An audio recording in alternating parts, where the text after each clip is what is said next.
नमस्कार मंडळी. सगळ्यात आधी तुम्हा सगळ्यांचे मनापासून आभार. खरंच खूप धन्यवाद.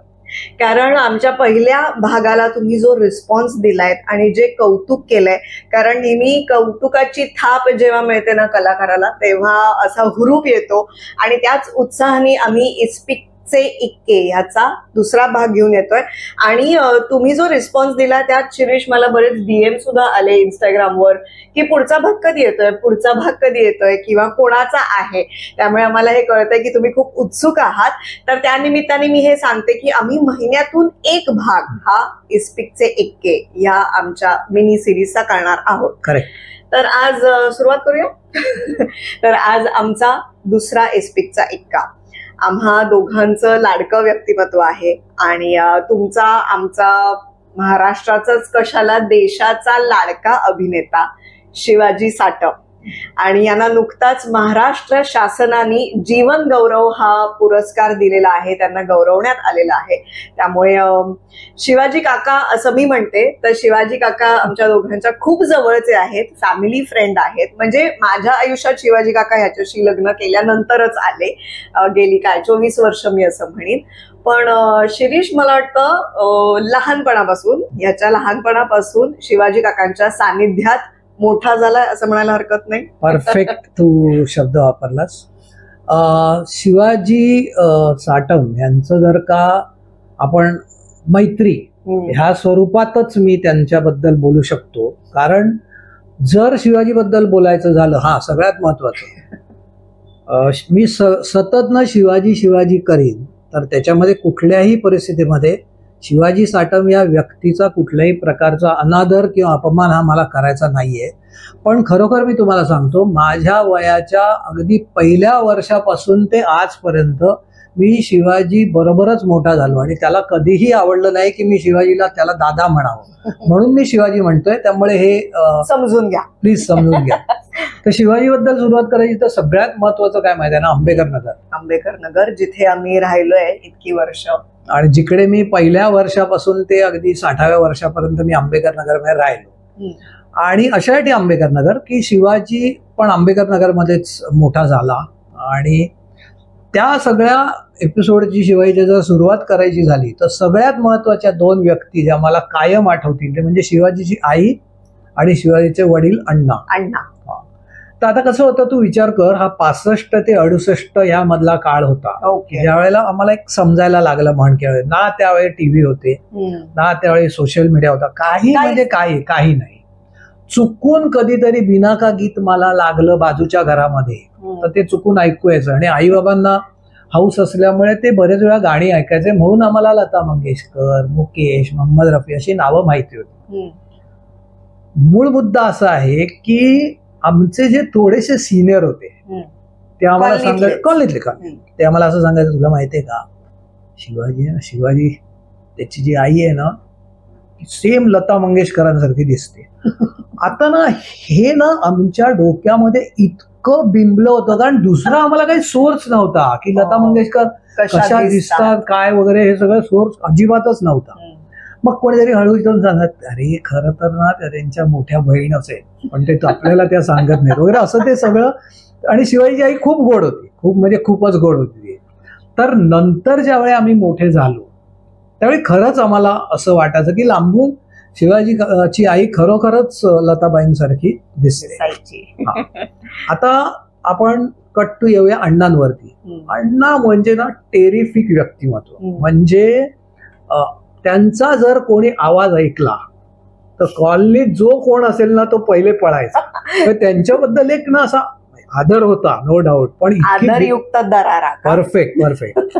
तर बरेच वेळेला काय व्हायचं की आम्ही ज्या वेळेला खेळायचो लहानपणी त्यावेळी आमच्या घरी, नंतर तो पिक्चर आला संजय सुरकरचा 7च्या आत घरात, पण आमच्याकडे असा फिक्स रूल होता की 7च्या आत घरात यायलाच पाहिजे, पाय धुवायचे, देवाला नमस्कार करायला, अभ्यास करायचा. तर जिकडे आम्ही खेळायचो तिथून खालती जायला 2 मार्ग होते. आपला उतार एक होता आणि एक शिवाजीच्या घरावर. आता बरेच वेळेला काय व्हायचं, त्यावेळेला ना अशी काही 10 घड्याळं आहेत, म्हणजे रिस्टवॉच त्यावेळेला कोणाला मिळणं म्हणजे अरे बापरे, तो श्रीमंती. हेस किंवा HMT अशी 2 घड्याळं घरामध्ये असायची. आणि त्याच्यावर कळायचं किती वाजलेत काय ते. तर आम्ही खेळून जाताना चुकून गप्पा मारत मारत, समजा असं तू विचार कर, अंधार पडलाय आणि मी शिवाजीच्या घरासमोरनं जर पास होतो आहे, तर अण्णा त्यांना असं वाटायचं की आता संध्याकाळ झाली आहे, रात्र झाली आणि मुलं बाहेर का खेळतायत, काय रे वेळेवर घरी, काय रे किती वाजले. तर ना 2-3दा असं झालं की मी 6:30लाच घरी गेलो. तर आई बाबा खुश, अरे हा मुलगा आपला एकदमच सुधारला. मला कळलं, म्हटलं हे असं काय होतंय. मग दुसऱ्या दिवशी आम्ही मित्रांनी विचार केला, तर ते काय झालं होतं, हिवाळा सुरू झाला होता, थंडीच्या अण्णांना बिचारांना लक्षात नाही यायचं की किती वाजले, 7 वाजले. तर अण्णा म्हणजे टेरिफिक व्यक्तिमत्व. म्हणजे तू जर का आज शिवाजीचा फोटो तू घेतलास एक आणि शिवाजीची मिशी काढलीस ना, सेम अण्णा. किंवा शिवाजीने एखाद्या फिल्म मध्ये ना असं एक खतरनाक सीन केलाय, ओरडायचा किंवा चिडायचा, तर अण्णांचा आवाज आणि शिवाजीचा आवाज अगदी म्हणजे तंतोतंत तो सेम सेम सेम. तर असे अण्णा, आणि खूप म्हणजे ते खूप प्रेमळ होते. नंतर हळूहळू आम्हाला वाटत गेलं, पण असे ही शिवाजीची आणि आमच्या सुरुवात, मैत्रीची सुरुवात असं मी सांगू शकतो. दुसरी महत्वाची गोष्ट अशी झाली की तू आंबेडकर नगर मध्ये आलीस त्यावेळेस तुला माहितीये सण, आंबेडकर नगर मध्ये म्हणजे आमची जी परळची कॉलनी आहे तिथे सगळे सण म्हणजे अगदी गणपती, 15 ऑगस्ट, 26 जानेवारी, दहीहंडी असे सगळे सण खूप छान सेलिब्रेट केले जातात. म्हणजे आमची 300 घरांची कॉलनी आहे, सगळे खाली उतरतात आणि एकत्र धमाल करतात. तर त्यातली काही आठवण आहे? हा, ती खतरनाक आठवण. म्हणजे मी असं म्हणू शकतो अगदी म्हणजे 100% की मी शिवाजीच्या अंगा खांद्यावर खेळलो. याचं कारण सांगतो तुला. शिवाजीचा जो ग्रुप होता त्यावेळेला, एक अशोक केळेकर, त्याच्यानंतर गणेश वावीकर, सगळे ना असे 5.5-6 फूट उंच, सगळे एकदम सुपर एकदम. आणि दहीहंडी ज्या वेळेला असायची ना, आम्ही एकदम मुलं आमच्या चड्डीला हात धरून ते उचलायचे, हे चाल वर चाल, फोड अंडी, कशी ना फोडत मी बघतो. असे आम्ही ना शिवाजी बरोबर मोठे झालो. त्यामुळे त्यांनी शिकवलं की पहिले खाली कसं उभं राहायचं, मग वर कसं उभं राहायचं. मग ते आजही आंबेडकर नगरमध्ये लहान मुलांची त्याच्यानंतरच्या अशा 3 हंड्या होतात आणि हे त्यावेळेपासून चालू आहे. आता मुलींची सुद्धा हंडी, मुलींची पण हंडी होती. आता हे सगळं झालं. शिवाजी एक सगळ्यात महत्वाची व्यक्ती आमच्या लहानपणीची शिवाजीच्या फॅमिली म्हणजे शिवाजीचा लहान भाऊ प्रकाश काका. मी तुला सांगतो रुजुता, इतका स्मार्ट, इतका चिकना आणि इतका सुपरफिट. म्हणजे ना आम्हाला त्यावेळी प्रकाश असा आला ना की आम्हाला असं वाटतं आयुष्यपद यार, हॉलिवूड बॉलिवूड जे काय त्यावेळी असायचं, कबीर बेदी म्हणून, टेरेन्स हिल म्हणू नको, क्लिंट इस्टवूड नको, असा ना प्रकाश दिसायचा, खतरनाक, डेडली. आमच्याकडे कसं होतं की RM भट, किंग जॉर्ज आणि के आपलं शिरोडकर या अशा 2-3 शाळा सोडल्या, तर त्याच्या पलीकडे कोणाची टाप नव्हती. प्रकाश त्या वेळेला ना बॉम्बे स्कॉटिश मध्ये, आणि एवढा पॉश ना, तो राहणार पण पॉश, हेन तेन जबरदस्त. म्हणजे असं वाटायचं की हाय शपथ प्रकाशकडे आहे ना, प्रकाशकडे बघत राहो किंवा त्याच्यासारखे एकदम आपण मोठं व्हायला पाहिजे. पण म्हणजे that was the part of life आपण ज्याला म्हणतो होतो की त्यावेळी शिवाजीचा काय संबंध नव्हता अभिनय या सगळ्या गोष्टींमध्ये. त्यामुळे कदाचित तेव्हा तुम्हाला असं वाटत असेल की यांनी हिरो व्हावं. मी तुला बेट मारून सांगतो, त्यावेळी आमच्या कॉलनीमध्ये जेवढे लोक राहतील किंवा शिवाजी हे मान्य करेल की प्रकाश इतका होता ना की लोकांना असं वाटायचंच की हा एखाद वेळे काहीतरी हिरो होईल वगैरे असं सगळं. पण मला सांग, जसं आता आंबेडकर नगर मधल्या अनेक लोकांची अभिनयाची सुरुवात किंवा काही जे वेगळ्या क्षेत्रात गेलेत त्यांचे सुद्धा आंबेडकर नगरच्या स्टेजवरनं सुरुवात झाली, तशीच शिवाजी काकांची पण झाली का? 100%. म्हणजे आम्ही असं नेहमी म्हणतो ना की आंबेडकर नगर इज ब्लेस्ड. त्याचा जो गणपती आहे की आंबेडकर नगर ही जी एंटायर वास्तू आहे ही प्रचंड ब्लेस्ड आहे. म्हणजे त्याच्यातून खूप मोठे मोठे लोक तयार झाले. शाहीर साबळे तर आमच्याकडेच होते, ते तयार झाले असं नाही म्हणणार, पण शाहीर खूप वर्ष आम्हाला त्यांचा सहवास लाभला, त्यांच्याकडून खूप गोष्टी शिकलो. केदार शिंदे मोठं उदाहरण, आंबेडकर नगर. तसं शिवाजीची सुरुवात ही गणेशोत्सवातल्या छोट्या छोट्या एकांकिकांपासून सुरुवात झाली शिवाजीची. म्हणजे आम्हालाही शिवाजीने नंतर खूप मदत केली, एकांकिका कर, तुम्ही हे करायला पाहिजे, ते करायला पाहिजे. हे सगळं करत असताना एक शिवाजीचा टप्पा असा आला की ज्यावेळेला त्याला प्रोफेशनल नाटकामध्ये संधी मिळाली. आणि शिवाजी असं खूप वेळेला सांगतो आणि अभिमानाने सांगतो की त्यावेळेला त्याला त्या कमर्शियल नाटकामध्ये दोन खूप मोठ्या व्यक्तींनी मदत केली. पहिले म्हणजे मोहन कोठीवान आणि दुसरं पंडित वसंतराव देशपांडे. बापरे. हो, या दोन्ही लोकांनी, शिवाजी अगदी नेहमी सांगतो की ह्या दोन्ही लोकांनी मला अगदी म्हणजे सगळ्या प्रकारे सांभाळून घेतलं. वाक्य कसं म्हणावं, काय म्हणावं, असं सगळं. म्हणजे आता तू विचार कर, जर अशी लोक तुला व्यावसायिक रंगभूमीवरती मिळाली गुरु म्हणून तर कमाल. तर मला सांग, शिवाजी काका तेव्हा नोकरी पण करायचे ना? हो, शिवाजी काका नी नोकरी केली आणि खूप वर्ष नोकरी केली, खूप इमानीतबारे नोकरी केली. बँकेत होते शिवाजी काका. करेक्ट. आणि म्हणजे कुठूनही दौऱ्यावरून आले, काही आलं काही झालं तरी तो इमानीतबारे बँकेत जायचा.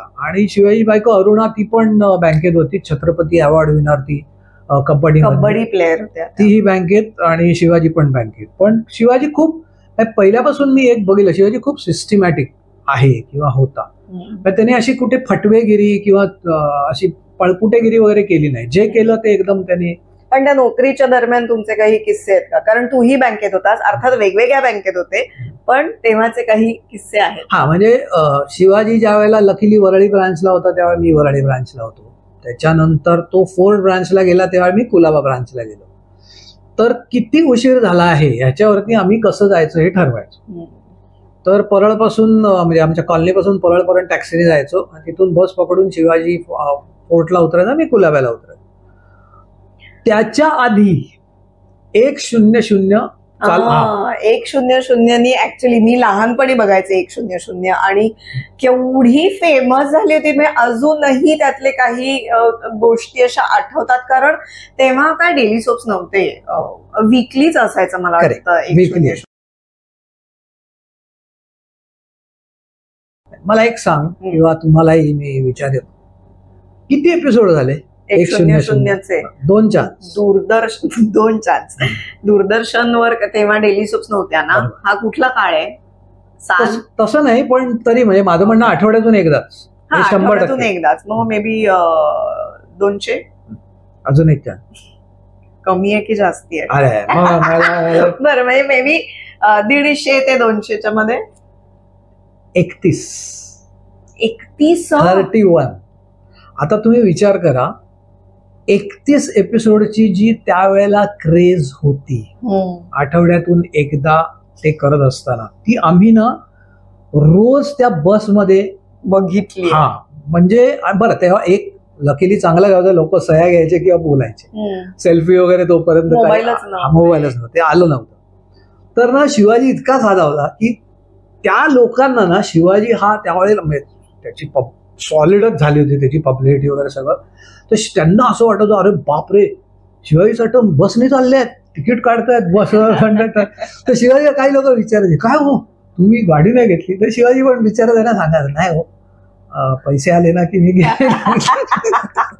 पण मला असं वाटतं की हे प्रेक्षकांना नेहमी असं वाटतं की जेव्हा एखादा कलाकार दिसतो, म्हणजे त्या काळात तर कमीच काय म्हणतात फेम आणि ग्लॅमर वगैरे नव्हतंच, पण तेव्हा लोकांना नेहमी असं वाटतं की ग्लॅमर आहे म्हणजे यांच्याकडे भरपूर पैसा असेल आणि एक बंगला असेल मुंबईत वगैरे.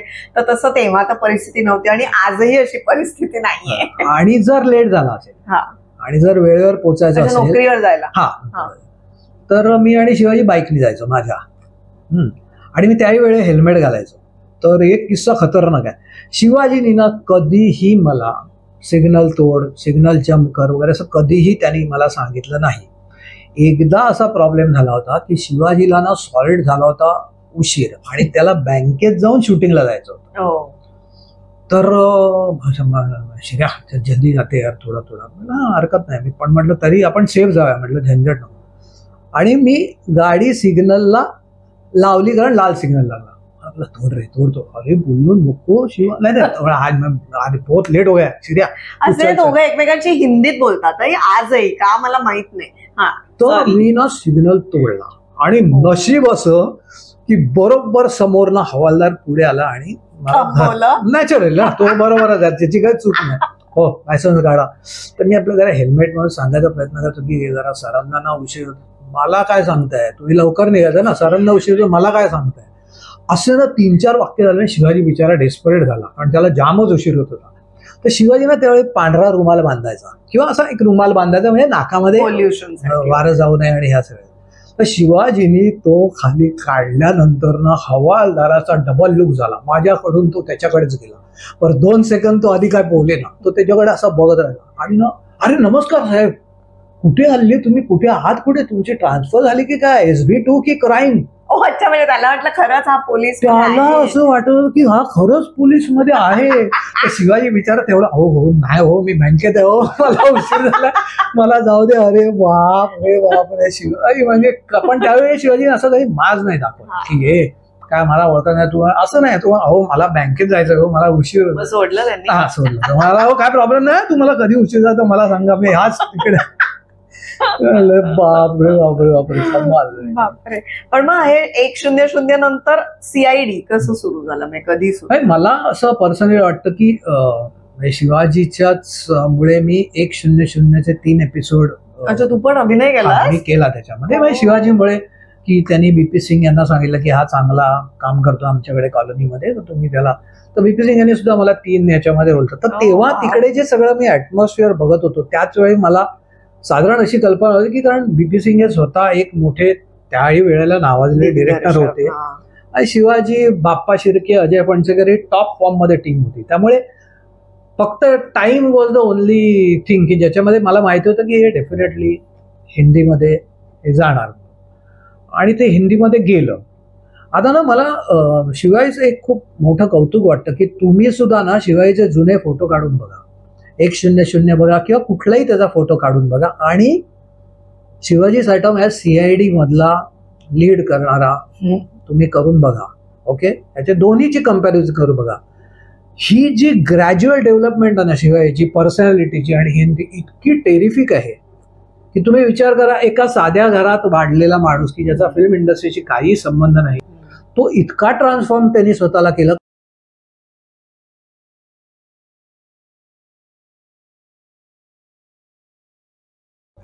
फारच म्हणजे तो हिट झालीच CID. म्हणजे CID मुळे म्हणजे 100 मुळे ते घराघरात पोहोचले तरी CID मुळे मला वाटतं ते प्रत्येकाच्या हृदयात पोहोचले आणि त्याचा फेम तूही बघितलं. प्रचंड म्हणजे त्याला आपण असं म्हणतो ना की एखाद्या माणसाची पब्लिसिटी स्वतः न करता लोकांचं प्रेम मिळाल्यावर काय होतं ना, हे मी हजारो वेळा बघितलेलं आहे. पण तू आता 100 मध्ये काम केलंस, पण त्याच्यानंतर परत कधी अशी त्याच्या बरोबर काम करायची संधी मिळाली का तुला?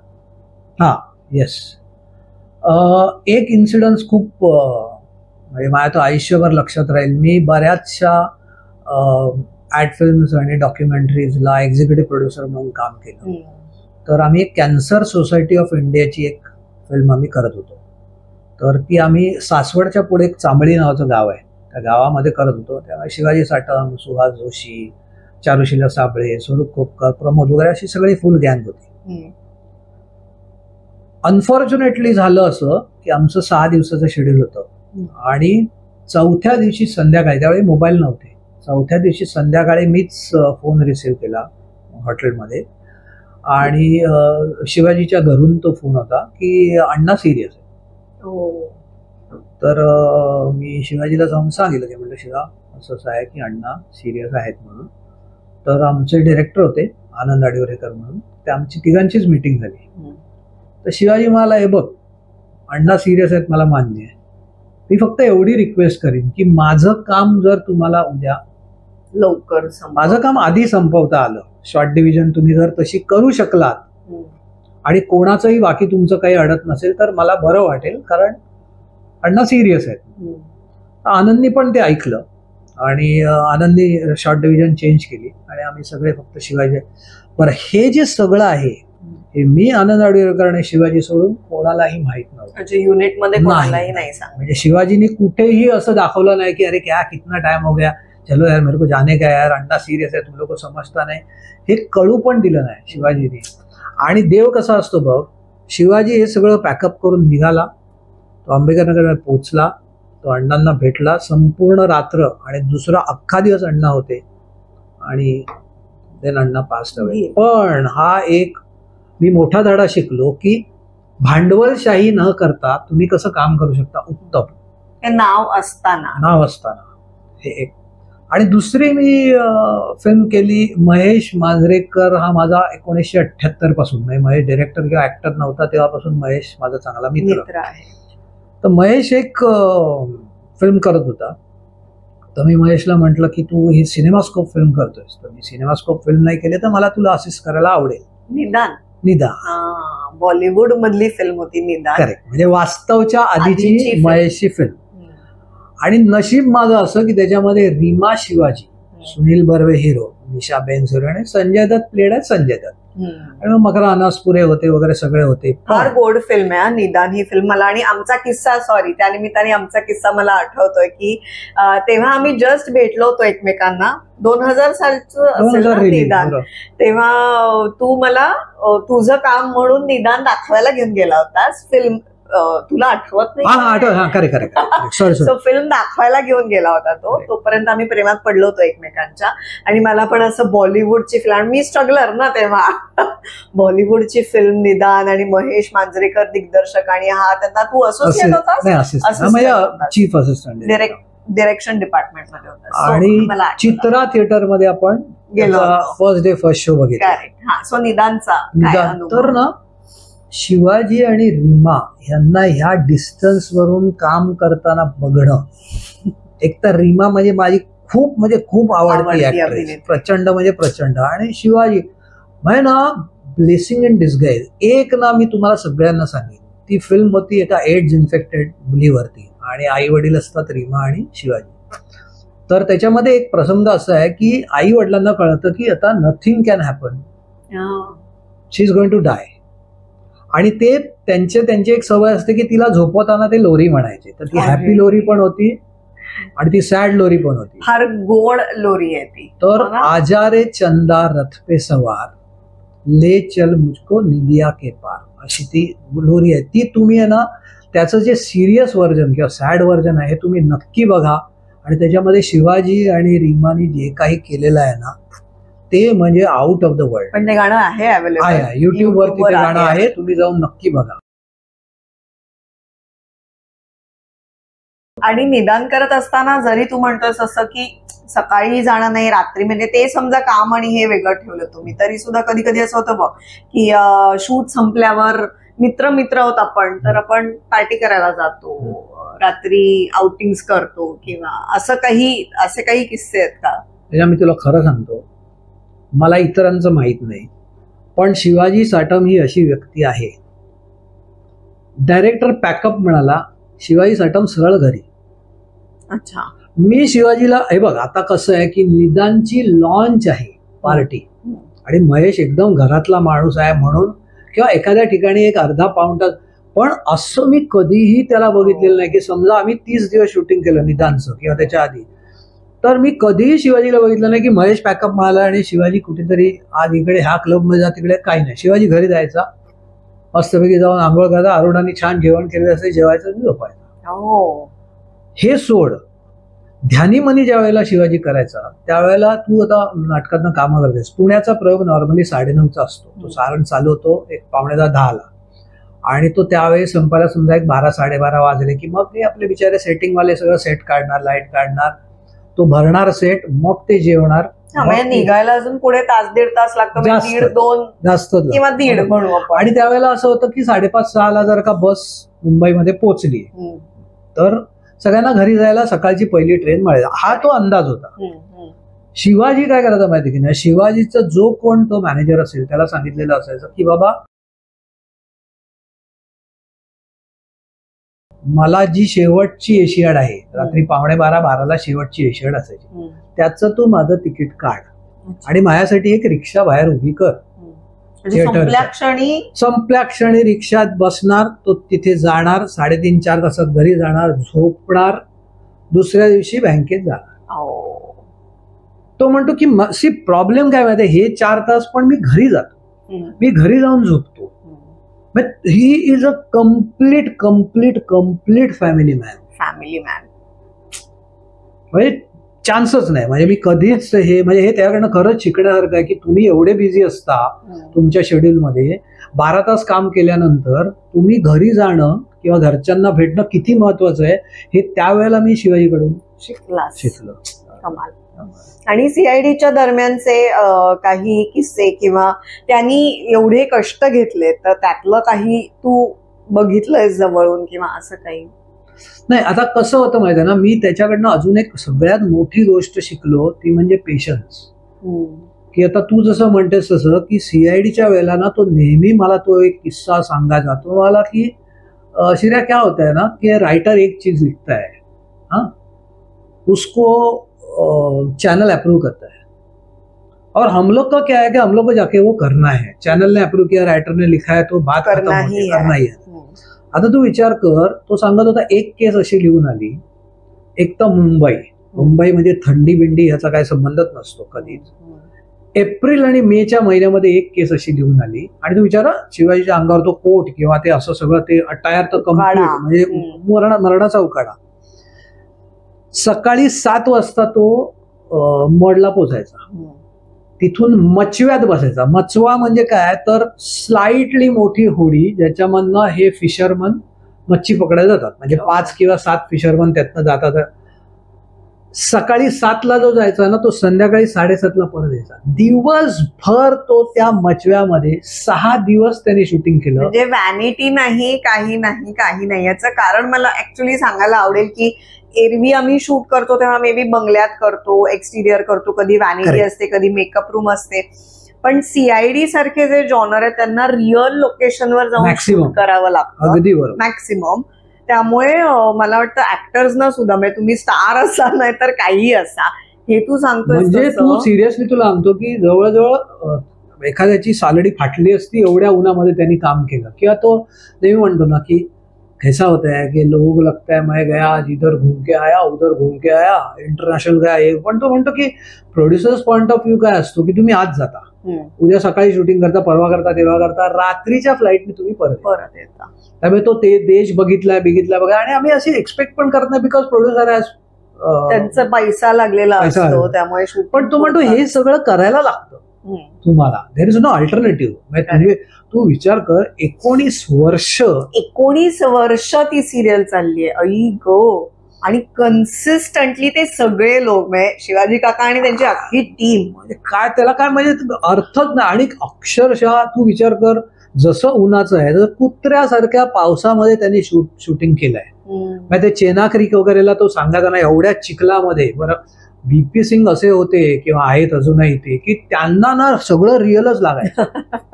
मग तू चिखलातून पळत चालल्यावर तुला अल्टरनेटिव्ह नाही. पण हे करणं एखाद्या ऍक्टरनी तरच तो 19 वर्ष एवढा सक्सेसफुल होतो आणि एवढा मोठा तो होऊ शकतो. बेसिकली कौतुक आहे पण शिवाजी काका, जबरदस्त. आणि तुला आठवत आहे का सीआयडीच्या दरम्यान एक फेक न्यूज आली होती, तुम्हाला जर आठवत असेल तर तोही किस्सा आम्हाला सांग. कारण अशी फेक न्यूज कोणाच्याही मृत्यूविषयी येणं हे काय म्हणतात फॅन्सनाही त्रासदायक असतं किंवा कुटुंबाला खूप जास्ती त्रासदायक असतं. तर ही फेक न्यूज एकदा सीआयडीच्या दरम्यान आली होती की त्यांचा मृत्यू झाला. मला असं वाटतं त्यामुळे त्यांचं आयुष्य मोठं होईल, वाढेल. पण तरी पण म्हणजे ना मला काय म्हणायचं माझ्या रुजुता, कुठल्याही गोष्टीला ना एक लिमिट पाहिजे. कुठल्याही की तू कोणाची भंकस करतेस, कुठे करतेस, किती, या सगळ्या गोष्टींना ना व्यक्तीप्रमाणे असं नाही, कोणाच्याही दृष्टीने. त्यावेळेला ना सगळ्यात मोठा प्रॉब्लेम काय झाला म्हणजे आता मला फुल कॉन्फिडन्स होता, पण यू नेव्हर नो की कोणाच्या म्हणतात. कारण रोजच मी त्याला भेटतोय आणि रोजच आम्ही एकत्र, त्यामुळे मला हे माहिती होतं की असं काही झालेलं नसावं. पण यू नेव्हर नो. बरं, घरच्यांचा प्रॉब्लेम असा झाला की मी लँडलाईन घेऊ की मी लँडलाईन घेऊ नको. कारण मी जर लँडलाईन उचलला तर मला प्रत्येकाशी बोलायला पाहिजे. आणि तेव्हा मला आठवत आहे की शिवाजी काकांकडे लँडलाईन जो होता तो सगळे काय म्हणतात प्रेक्षक वर्ग त्यांच्याकडे कसा नंबर पोहोचायचा देव जाणे, पण ते फोन करायचे लँडलाईनवर. म्हणजे मी मधुराला ते सगळे फोन अटेंड करताना बघितले. करेक्ट. Yes, continue. तर त्याच्यामुळे प्रॉब्लेम काय, तू उचललास तरी प्रॉब्लेम, प्रत्येकाला उत्तर देतो, उचलला नाहीस तर लोकांना वाटेल असं करावं. आणि सगळ्यात त्या ह्याच्यामध्ये म्हणजे मला वाटलेली सगळ्यात वाईट गोष्ट अशी की ज्यावेळेला तुम्ही अशी एखादी भंकस करता ना, त्यावेळेला तू म्हणालीस तसं की फॅमिलीमध्ये आता शिवाजीचा जो लहान मुलगा आहे ना अनिरुद्ध, तो इंग्लंडमध्ये असतो, तू विचार कर त्याची काय हालत झाली. हो ना, त्याला तिथे जर असं कळलं तर काय म्हणजे पहिल्यांदा ज्यावेळेला तो नंतर घरी फोन करेल आणि तू नंतर हे करेल किंवा वेगळी गोष्ट, पण पहिल्यांदा काय झालं असेल. आता ह्याच्या वरती शिवाजी काय माणूस आहे, म्हणजे कमाली काय. तर मी फोन केला तर त्याने उचलला, म्हणजे शिवाजी काय रे, अरे क्या मस्त बैठा है मैं स्वर्ग में, सामने रंबा है, मेनका है, अप्सर. अरे मी काय विचारायला तुला फोन केलाय, तुझी तब्येत काय आणि काय न्यूज आहे, पण त्यांनी मला ह्या शब्दामध्ये, म्हणजे अशा गोष्टीकडे त्यांनी पॉझिटिव्हली बघितलं तर काय करणार एखादा कलाकार सुद्धा. तू विचार कर ना, सगळी दुनिया त्याला सांगते तर आता पहिला फोन उचलला असता तर काय मला असं, नाही रे शिर्या मैं अच्छा है, कोई तू इतना टेन्शन मत ले. म्हणजे काय. आणि आता गेल्या काही वर्षात मी या दोघांचं एक वेड अनुभवतीये, जे म्हणजे जंगल प्रेम. बरं का, ते सुद्धा कधी सुरू झालं मला विचारायचं, पण आधी मला त्याची माहिती द्यायची आहे की शिरीष स्वतः वाईल्ड लाईफ टूर्स घेऊन जातो आणि त्याचं पॅशन आहे, त्याला आवडतं जंगलात जायला. आणि सेम पॅशन तू कसं शिफ्ट केलं शिवाजी काकाकडे हे मला जाणून घ्यायचंय. आणि दोघं इतके वेडे आहेत की अचानक एकमेकांना फोन करतात, चल जाते रे, क्या कर रहा है तू, कुछ नाही, चल जाते ताडोबा, असं म्हणून हे दोघं निघतात, जंगलात जातात. मग अनेक वेळा त्यांचं अख्खं कुटुंब सुद्धा असतं, म्हणजे अभिजित, मधुरा, युवन हेही जातात, पिंकू म्हणजे प्रकाश काकांची दोन्ही मुलं, अर्जुन ते जातात, आणि तिकडनं येतो इंग्लंडवरनं तो. तर हे तू तुझं पॅशन कसं शिफ्ट केलंस त्या कुटुंबात. मी तुला काय झालं ते, अनिरुद्ध इंग्लंडला असतो ना, तर शिवाजी दरवर्षी कुठे ना कुठेतरी ही जसं म्हणाली तसं फॅमिलीला घेऊन ट्रिपला जायचा. तर एक दिवशी अनिरुद्धला फक्त 3 दिवस वेळ होता आणि बाकी कोणाला वेळ नव्हता. तर मी शिवाजीला म्हटलं, चल शिवाजी ताडोबा जाते, तू कभी गया नाही आहे. पण ते जाते आहे. आता बघा कसं असतं नशीब, पहिली सफारी ताडोब्यातली, दुपारची सफारी. लोक म्हणतात दुपारी काय टायगर दिसत नाही, काय नाही काय नाही, माझा काय त्याच्यावर विश्वास नाही. कसं असतं बघ, आम्ही एंटर केलं, आमची जीप एंटर झाली आणि त्यावेळेचा ताडोब्यामधल्या सगळ्यात मोठा टायगर, त्याचं नावच गब्बर.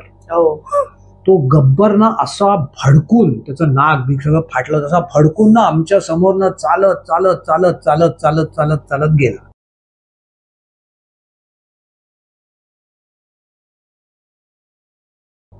हे झालं.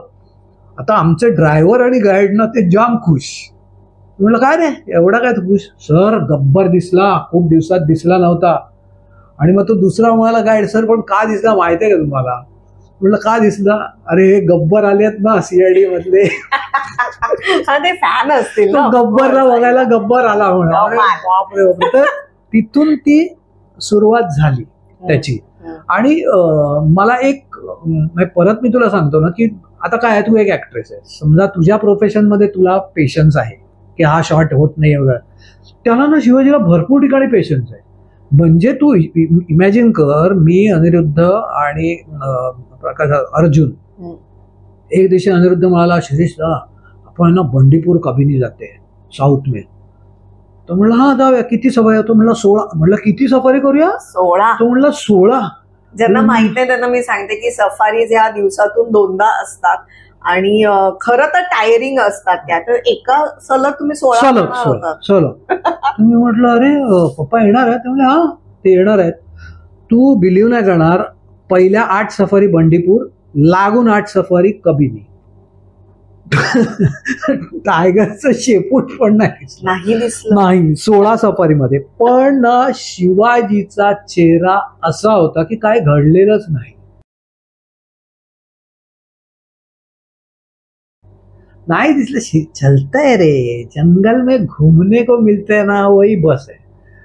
आता बघ ह्या सगळ्याचा त्याचा फलित असं आपण म्हणू शकतो की आत्ता मे मध्ये सुधीर मुनगंटीवार हे जे आपले मिनिस्टर आहेत त्यांनी ताडोब्यामध्ये खूप मोठा महोत्सव केला 1 ते 4. त्याच्यामध्ये अशाच लोकांचा त्यांनी सत्कार केला की जे ताडोब्यामध्ये नुसते फिरायला ऍक्टर म्हणून नाहीत, तर त्यांना जंगलाबद्दल प्रेम आहे, वन्य प्राण्यांबद्दल प्रेम आहे, तिथे काम करणारं. म्हणजे शिवाजींनी, मला अजून आठवतं, 1 ऑक्टोबरला पार्क चालू होते, तर 1 ऑक्टोबरला आम्ही गेलो. शिवाजींनी गेटवरती नारळ वाढवला, त्या सगळ्यांची गप्पा मारल्या, त्या STPF त्या सगळ्या फोर्सला एक मोटिवेशनल स्पीच केलं, सगळं दिलं. त्यामुळे त्यांच्यापर्यंत ही खबर गेली होती की ही व्यक्ती नुसतीच आपल्याकडे VIP सफारी मागायला किंवा शायनिंग करायला येत नाही, तर यांना खरोखर जंगलाचं प्रेम आहे. आणि शिवाजी महाराज बघता काय, माझं हे नशीब आहे ऑफकोर्स, पेंच म्हणू नको, काना म्हणा, तो जिकडे जातो ना तिथे हॅपी की आपण जंगलात जाऊया. हे पण खूप इतरांनी पण. आता मागच्या आठवड्यात एक फोन ऐकलाय मी या दोघांचा, अजून माझ्यापर्यंत खबर पोहोचलेली नाहीये, पण मी हा फोन ऐकलाय. क्या कर रहा है? कुछ नाही, चल जाते ना. आता कुठे जाताय मला सांग. अनिरुद्ध येतोय आणि आम्ही ताडोब्याला जातो.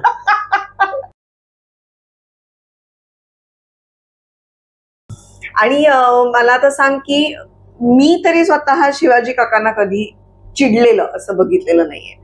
तर तू एवढा त्यांच्याबरोबर काम केलंय, ते तुझे मित्र आहेत, आपण फॅमिली फंक्शन्स केलेली आहेत एकत्र.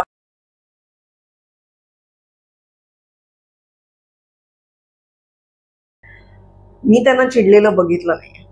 तू कधी पाहिलंयस चिडलेलं? ऍक्च्युली ना त्याच्यामध्ये मी थोडंसं बायफर्केट करेन. एक म्हणजे ना, एकच व्यक्ती अशी आहे ज्याच्याकडे शिवाजी निशब्द होतो. आता चिडणं आणि निशब्द या दोन्ही वेगळ्या गोष्टी आहेत. ती म्हणजे महेश मांजरेकर. अच्छा. हा, म्हणजे ना महेशचे जेवढे जवळचे मित्र आहेत किंवा शिवाजी आता एकदमच त्याच्या खूपच खास आहे. मैं क्या बोलता हूं असं ज्या वेळेला महेश म्हणतो ना मांजरेकर, त्यावेळी समजायचं की आपलं काही इथे चालणार नाही. त्यामुळे शिवाजीला हे आता माहिती झालंय. त्यामुळे महेशशी बोलताना किंवा गप्पा मारताना असं कधी नाही आपण हे शॉट ऐसा लेते वो शॉट क्या है ना, देख मैं तेरे को बोलता हूँ, की शिवाजी निशब्द होऊन काही नाही, तो बाबा तू कर आणि ते कर. आता ही झाली एक गमतीची बाजू. मला ह्या निमित्ताने सगळ्यांना सांगायला ना एक गोष्ट आवडेल. तुम्ही, मला माहित नाही शिवाजीला भेटलात नाही भेटलात, पण माझ्या आयुष्यामध्ये मी जर का 100 वेळेला शिवाजी बरोबर वेगवेगळ्या ठिकाणी गेलो असलो तर 99 वेळेला शिवाजींनी फोटो काढायला दिलेले आहेत. म्हणजे कधीही शिवाजींनी असं म्हटलेलं नाही की तू फोटो काढू नको, हे काढू नको, ते काढू नको. त्यामुळे ना जे लोक त्याच्याबरोबर फोटो काढतायत त्यांची रिस्पॉन्सिबिलिटी जास्त वाढते. म्हणजे खूप वेळेला शिवाजींनी असं सांगितलेलं आहे की आम्ही एअरपोर्टवरती असतो किंवा कुठेही असलो तरी, आणि मी मित्र म्हणून ते करतो आणि मला काही त्याच्यामध्ये लाज वाटत नाही की शिवाजी सांगतो हा माझ्याबरोबर आहे, हा माझा फोटो काढेल तुमच्याबरोबर. त्याच्यामध्ये काय होतं मध्ये इट बिकम्स क्विक थिंग की 4-5 जणांची फॅमिली आहे, त्यांनी एक फोटो काढला, विषय संपला, दुसरा आला, फोटो काढायला संपला. पण काही लोक असतात ना, मी असं म्हणेन की त्यांना हे समजत नाही की त्यांना सेल्फीच काढायचा असतो. बरं, एकदा सेल्फी काढून झाला की तो बरोबर नाही आला, मग आपण असा काढूया. हे करत असताना जर का शिवाजीची आणि त्यांची हाईट मॅच झाली नाही की मला हळूहळू शिवाजीच्या खांद्यावरती त्यांचा हात येतो, असा पडतो, तसा पडतो, हे होतो, आणि then he starts getting irritated. तुम्ही विचार करा, म्हणजे स्वाभाविक आहे, म्हणजे ह्यात कोणाची चूक नाहीये. म्हणजे कारण मला असं नेहमी वाटतं की प्रेक्षकांनी पण एक थोडंसं लक्षात घ्यावं की तो सुद्धा एक माणूस आहे. जरी तो प्रेमाने देतोय फोटो, तर तुम्ही एक लिमिट क्रॉस न करणं ही खरंच तुमची जबाबदारी असते. किंवा आता तू मगाशी म्हणालीस असं की तुझी 12 जणांची फॅमिली आहे आणि तू त्या फॅमिली बरोबर सगळ्या गोष्टी, आता चेक इन करायचं असतं, हे करायचं, अशा 10 गोष्टी तू करत असतो, अख्खी फॅमिली तुझ्याबरोबर आहे. त्याच्यात लोक, मग तो त्यांना सांगतो की अरे सर माझी फॅमिली आहे, मला जरा चेक इन करू दे, आपण आज जाऊन फोटो काढूया, तरी सुद्धा लोकांना ऐकत नाहीत. आणि त्याच्यापेक्षा भयानक एक गोष्ट काय आहे की रात्रीच्या वेळेला जर का तो बाहेर दिसला ना तर लोकांच्या लक्षात येत नाही, फ्लॅश उडतात. फ्लॅशचा तर मला स्वतःला सुद्धा खूप त्रास होतो. आणि किती वेळ ना खच 1 झाला, 2 झाला, 3 झाला, 4 झाला, तर त्यामुळे ना तो चिडलेला मी कधी नाही बघितला. पण तो नाही म्हटलं तरी कधी ना कधी तो मला सांगतो श्रेयाचल यार किधर तुम्ही जाके बैठते आपण यार, असं साहजिक आहे. म्हणजे मला काय, मी त्याचा मित्र म्हणून बाजू घेत नाही. हे कोणाच्या तुमच्या बाबतीत जरी असे 25 जण तुम्हाला लोंबकळायला लागले तरी होईल. आणि त्याचं फॅन फॉलोईंग केवढं आहे, म्हणजे त्याला काही लिमिटच नाहीये. बरं शिरीष, आता जाता जाता आम्हाला सगळ्यांना एक शिवाजी काकांविषयी काय सांगशील?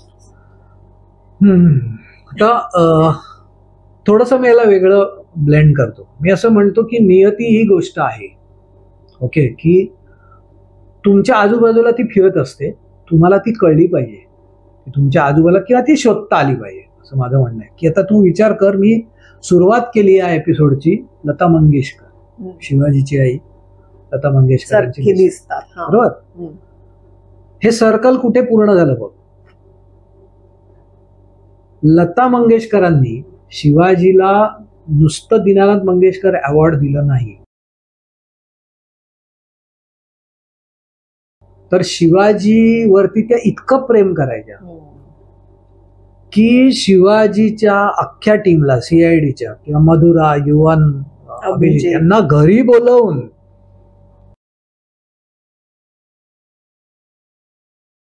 शिवाजीचं त्यांनी कौतुक केलं. म्हणजे आता तू विचार कर, हा कसा गोल कम्प्लीट झाला. येस, लता दीदी स्वतः सीआयडी फॅन होत्या आणि त्या कायम हे कमिट करायच्या की मी बाबा तुमची फॅन आहे असं. म्हणजे तू बघ, ज्या वेळेला आम्ही असं म्हणायचो की शिवाजीची आई लता दीदींसारखी दिसते, त्यावेळेला शिवाजीचा ह्या क्षेत्राशी काही संबंध नव्हता. हे जसं सर्कल कम्प्लीट झालं तसं शिवाजीला जेव्हा जीवन गौरव मिळालं, त्यावेळेला तू बिलीव्ह नाही करणार, दोघांचंही एकाच वेळेला फोनवरती, लकीली मी त्याला कॉंग्रॅच्युलेट करायला जेव्हा फोन केला त्यावेळी दोघांच्याही मनात एकच विचार आला. आता बघ परत नियती कशी असते. त्याला पहिल्यांदा मदत केली वसंतराव देशपांडेंनी, बरोबर. 2 वर्ष 16 झाला नव्हता जीवन गौरव, ह्या वर्षी जीवन गौरव झाला. शिवाजीला ज्या वर्षी जीवन गौरव मिळाला त्याच फंक्शन मध्ये वसंतराव देशपांडे ह्या फिल्मला मॅक्सिमम अवॉर्ड मिळाले. हो, क्या बात आहे. म्हणजेच काय असतं माहिती आहे ना, की तुम्ही एखादी सर्कल कम्प्लीट झालं. हे शिवाजीच्या बाबतीत तर मी हे अगदी छाती टोकपणे सांगू शकतो, बाकीच्या हे मी बघितलं आणि मी हे अनुभवलं म्हणून मी सांगू शकतो. आणि लास्ट म्हणजे एपिसोड संपायच्या आधी मला एक गोष्ट अगदी म्हणजे मी ओरडून शिवाजीला सांगतो, तो नाही नाही म्हणतो, पण तुम्ही याच्यावरती विचार करा आणि मी बोलतोय ते बरोबर आहे की नाही एवढंच मला तुम्ही सांगा. अमिताभ बच्चन जे आहेत ते सगळ्यात मोठे सुपरस्टार झाले फिल्म्समुळे. त्याच्यानंतर ते केबीसी मध्ये आले. He is steel he is a superstar, म्हणजे त्याच्यात काही वादच नाही. त्याच्यामध्ये शिवाजीला मी असं नेहमी म्हणतो की तू इतका मोठा आहेस की हे तुला माहिती नाहीये. मी काय बोलतात, मला एक सिंपल मी तुला सांगतो, 19 वर्षामध्ये तू जे टेलिव्हिजनवरती काम केलं आणि रूल केलंस आणि तुला आजही भेटायला येणाऱ्या लहान मुलापासून म्हाताऱ्या मुलांपर्यंत सगळे तुझ्यावरती प्रेम करतात.